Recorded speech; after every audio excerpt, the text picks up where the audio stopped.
को पक्का पायल करके छोड़ूंगा, पत्थर को अपनी ठोकर से घायल करके छोड़ूंगा।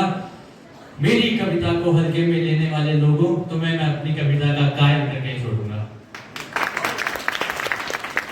अब कविता की ओर मुड़ते हुए, जैसा कि अब आप सब जानते हैं, बहुत से देश आजाद हो गए, डेमोक्रेसी, हर कोई अपने को लोकतंत्र कहता है, लेकिन आज भी कोई जीवित लोकतंत्र है तो वो भारत। तो मैंने अपने देश को लेकर ये कविता रची है कि यह युग का युद्ध नहीं, रूस यूक्रेन का युद्ध चल रहा है, यह युग का युद्ध नहीं है, समय है शांति के स्थायित्व का, यह समय राग और हिंसा का नहीं, समय है प्रगति के दायित्व का।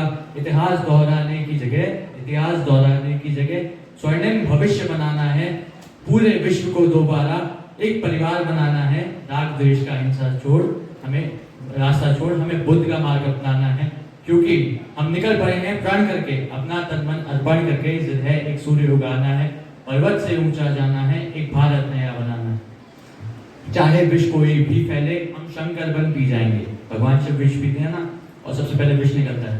चाहे विष कोई भी फैले, हम शंकर बन पी जाएंगे। लोकतंत्र की रक्षा को हर संकट से लड़ जाएंगे। G20 से T20 तक परचम हमें लहराना है, G20 से T20 तक परचम हमें लहराना है।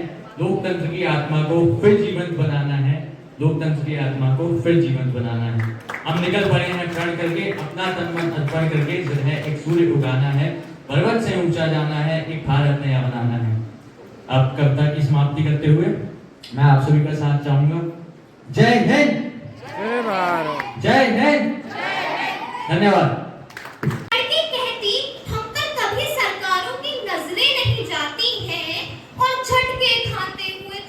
बड़ी अनगिनत गाड़ियां गुजर जाती हैं, झटके खाते हुए छोटी बड़ी अनगिनत गाड़ियां गुजर जाती हैं। गड्ढे यहाँ पर इतने हैं, गड्ढे यहाँ पर इतने हैं कि बारिश होने पर स्विमिंग पूल बन जाता है और हर कोई इन गड्ढों में तैरता हुआ जाता है, और हर कोई इन गड्ढों में तैरता हुआ जाता है। अब जा रही थी एक दिन मैं सामान लेने, लेकिन इन गड्ढों के चक्कर में पड़ गए लेने के देने। गाड़ी से छटका मेरे ऊपर पानी, अब बताती हूँ मैं तुम्हें गड्ढों की आगे की कहानी।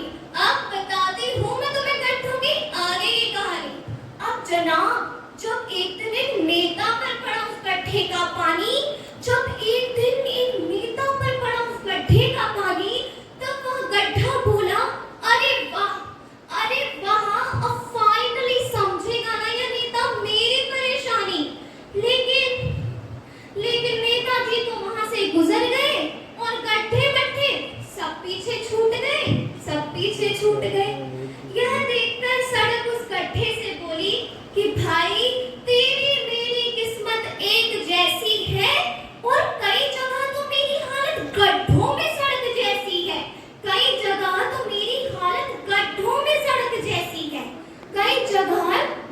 रोड को डामर भरकर टल्ले लगाए जाते हैं।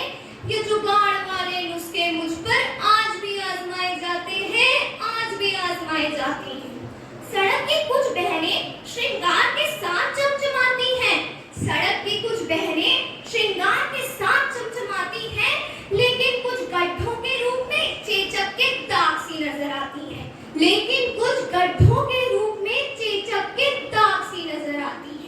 जब भी गाड़ी से कहीं जाते हैं तो रास्ते में इन गड्ढों को ही पाते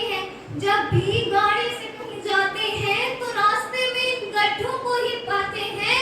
और झटका लगता है ऐसा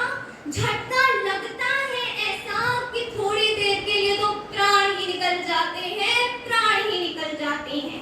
बीसियों तरह के दर्द इन गड्ढों के कारण मिल जाते हैं, और गाड़ी में बैठे बैठे अस्थि पंजर सब हिल जाते हैं। एक दिन तो आएगा जब दुराचार करते पाए जाते हैं, और जिन्होंने ये मुफ्त की आदत डाली, वही बेरोजगारी को मुद्दा बनाए जाते हैं। शिक्षा के साथ शुरू हुआ ये मजाक, दिन ब दिन बढ़ता ही जाता है। विकसित राष्ट्र तो शिक्षित करते हैं, विकसित राष्ट्र तो शिक्षित करते हैं। हमारे नेता मुफ्तखोरी के पाठ पढ़ाए जाते हैं, मुफ्तखोरी के पाठ पढ़ाए जाते हैं। जनाब, अब आगे देखिए चुनावों के सुखदायी प्रभाव, चुनावों के सुखदायी प्रभाव कि सरकारी स्कूलों में चुनावों से पहले, कि सरकारी स्कूलों में चुनावों से पहले लैपटॉप और टैबलेट मुफ्त में बांटे जाते हैं। कि सरकारी स्कूलों में चुनावों से पहले लैपटॉप और टैबलेट मुफ्त में बांटे जाते हैं। चुनावों के बाद जिन बच्चों को नहीं मिलता वो बेचारे खिसियाते हैं, वो बेचारे खिसियाते हैं। महोदय, स्थिरता नहीं है इस लोकतंत्र में, महोदय स्थिरता नहीं है इस लोकतंत्र में। नेता कई बार घर बदलते रहते हैं। जिस दल का खाते थे कभी, जिस दल का खाते थे कभी, उस दल की फिर कमियां कहते रहते हैं, उस दल की फिर कमियां कहते रहते हैं। महोदय, लोकतंत्र में नेताओं के लिए भी मानक होने चाहिए, लोकतंत्र में नेताओं के लिए भी मानक होने चाहिए। सरकारी नौकर को मिलती नहीं जब पेंशन, तो एमपी एमएलए की भी बंद होनी चाहिए, फिर उनको भी पेंशन की टेंशन होनी चाहिए। सरकारी नौकर को मिलती नहीं जब पेंशन, तो एमपी एमएलए की भी बंद होनी चाहिए, फिर उनको भी पेंशन की टेंशन होनी चाहिए। महोदय, आपकी इस कविता की आखिरी अंतिम 4 पंक्तियों में मैंने कविता का सार प्रस्तुत करने की कोशिश की है, कृपया गौर फरमाइएगा कि राजनीति में मुद्दे खत्म हुए भैया, राजनीति में मुद्दे खत्म हुए भैया। अब मुफ्त बिजली पानी से चुनाव जीते जाते हैं, अब मुफ्त बिजली पानी से चुनाव जीते जाते हैं। और ये मुफ्तखोरी की आदत डालने वाले नेता, और ये मुफ्तखोरी की आदत डालने वाले नेता आम आदमी के आदर्श कहे जाते हैं, आम आदमी के आदर्श कहे जाते हैं। धन्यवाद। जय हिंद, जय भारत। आजकल के शिक्षक एवं विद्यार्थी विषय पर एक स्वरचित हास्य कविता प्रस्तुत करने जा रही हूँ। तो आइए शुरू करते हैं। टीचरों पे कविता सुनने को खड़े हो गए सबके कान, टीचरों पे कविता सुनने को खड़े हो गए सबके कान। पीछे बैठे श्रोतागणों के मुख क्यों छाई है कुटिल मुस्कान। आओ अपना विलंब करें, शुरू करें यह महापुराण।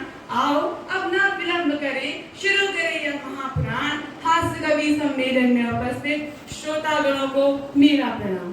जिंदगी हमारी यूं गजब खेल खिला रही, जिंदगी हमारी यूं गजब खेल खिला रही। टीचरें हमारी बोर्ड के नाम पे रोज बुला रही, टीचरें हमारी बोर्ड के नाम पे रोज बुला रही। बोर्ड की टेंशन दिला दिलाकर स्ट्रेस हमारा बढ़ा रही, बोर्ड की टेंशन दिला दिलाकर स्ट्रेस हमारा बढ़ा रही। फिर स्वयं ही हमें गौर कीजिएगा, फिर स्वयं ही हमें स्ट्रेस मैनेजमेंट का कॉन्सेप्ट सिखा रही। बच्चे भगवान का रूप, दुनिया ये गीत गा रही। बच्चे भगवान का रूप, दुनिया ये गीत गा रही। पर टीचरें हमारी हमें रावण अवतार पा रही, पर टीचरें हमारी हमें रावण अवतार पा रही। होमवर्क करना भूल गई, टीचरों को मैं यूं समझा रही। होमवर्क करना भूल गई, टीचरों को मैं यूं समझा रही। धमका रही, सिलेबस कम होने पर उदासी मुख पे इनके छा रही। सिलेबस कम होने पर उदासी मुख पे इनके छा रही। भला CBSE इनका भी तो बोझ कम करवा रही। स्पोर्ट्स कैंसिल करने की धमकी से हमें डरा रही, स्पोर्ट्स कैंसिल करने की धमकी से हमें डरा रही। आपको नहीं लगता ये हमें हिटलर की याद दिला रही? सही बताइए, आपको नहीं लगता ये हमें हिटलर की याद दिला रही? तो दोस्तों, बड़ी उम्मीदों से खुदा ने इन टीचरों को बनाया। जी हाँ, बड़ी उम्मीदों से खुदा ने इन टीचरों को था बनाया। भूल जाता वह भी इस ख्याल को जो होता डरना उसने, भूल जाता वह भी इस ख्याल को जो होता डरना उसने खाया। तो दोस्तों, बखूबी टीचर की बात इन पे भी हुआ भारी आघात, क्योंकि हमारे विद्यार्थी भी है विख्यात। तो आए करें अब इन्हीं से मुलाकात। नकल करने के बाद भी नहीं आ पाते जिनके अंक, नकल करने के बाद भी नहीं आ पाते जिनके अंक, फिर भी सिग्मा के नाम पे करते कक्षा में आतंक। यही है हमारे प्रिय विद्यार्थीगण, यही है हमारे प्रिय विद्यार्थीगण। अल्फा बीटा गामा की कॉन्सेप्ट स्कूल दीक्षांत इंटरनेशनल स्कूल। अरे मैं तंग आ चुका हूं, मैं तंग आ चुका हूं पढ़ाई के पंगों से और दुनिया के दंगों से। अरे मैं तंग आ चुका हूं पढ़ाई के पंगों से और दुनिया के दंगों से, शिक्षकों की डांटों से और माँ बाप के चाटों से, शिक्षकों की डांटों से और माँ बाप के चाटों से और इन दूर के रिश्तेदारों से। अरे हम तो कहते हैं हमसे दूर ही रखिए रिश्तेदार दूर के, ना जाने कब पधारे बस आंखें ताने हम ही को है घूरते। अरे ना जाने कब पधारे आंखें ताने बस हम ही को है घूरते। और माँ कसम दिल उचट जाता है जब ये करियर के बारे में सवाल है पूछते, जब ये करियर के बारे में सवाल है पूछते। और आप रिश्तेदार तो छोड़िए, अब माँ बाप भी बस देते ताने हैं, कब लाडले से नालायक बन गए ये तो हम भी ना जाने हैं, ये तो हम भी ना जाने हैं। और मैं आप सभी को ये भी बताना चाहता हूँ कि अपनी कविता के माध्यम से मैं बस अपनी तकलीफों का दोष औरों पर नहीं डालना चाहता। मैं ये कबूल करता हूँ कि मुझ में भी कुछ कमियां और खामियां हैं, तो अपनी कविता की कुछ अगली पंक्तियां मैंने खुद के लिए लिखी है। अरे मैं तंग आ चुका हूँ, अरे मैं तंग आ चुका हूँ अपने आप से और खुद से। हाँ कबूल करता हूँ चेहरे से मोबाइल हटता ना है मुझसे। हाँ कबूल करता हूँ कि चेहरे से मोबाइल से रात तब जाकर ही होता है बर्बादी का एहसास, कि जब हो जाए दिन से रात तब जाकर होता है बर्बादी का एहसास। लेकिन अब ना मैंने ठान लिया है, अब मैंने ठान लिया है कि तू कर मेहनत और खून पसीना बहा दे, कि तू कर मेहनत अपना खून पसीना बहा दे, करने को सपने सच तू जी जान लगा दे, तू जी जान लगा दे। क्योंकि जब पहुंचूंगा सफलता की चोटी पे तो होंगी भी मेरी जेबें मोटी, जब पहुंचूंगा सफलता की चोटी पर तो होंगी जेबें मोटी। होंगे 2-4 बंगले और एक चटक लाल महंगी कार भी, होंगे 2-4 बंगले और एक चटक लाल महंगी कार भी। रोज बजेगा बाजा और मुट्ठी में सारा संसार भी, और रोज सजेगी महफिल और दावत होगी बाहर ही, रोज सजेगी महफिल और दावत होगी बाहर ही। होगा सोना चांदी और एक बड़ा पैसों का भंडार भी, होगा शादी और एक बड़ा पैसों का भंडार भी। पर ये दुनिया वाले फिर बोलेंगे, अरे जी तू है कितना लालची, तू है कितना, कर ले कुछ भी नहीं मिलेंगी खुशियां। अच्छा